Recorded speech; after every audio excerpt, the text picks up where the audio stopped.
মৌত কারো কাছে মিস কল দিয়ে আসে না।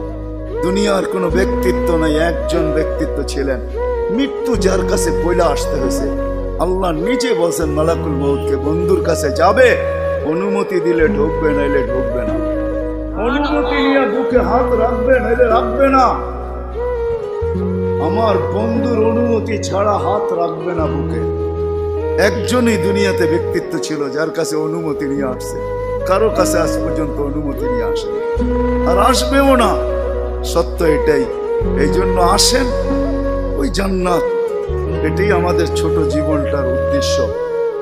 এই জন্যই আল্লাহ ডেলি ডাকে, 5 বেলা ডাকে, গ্যারান্টি দিয়া ডাকে, সিল লাগা ডাকে। 5 ওয়াক্ত নামাজ যদি এই উম্মত কমপ্লিট করে দেখাইতে পারে, আল্লাহ আমাদের নবীজির সাথে ওয়াদা করছেন, আমিও আপনার উম্মতের জীবনকে কমপ্লিট করে দেখাই।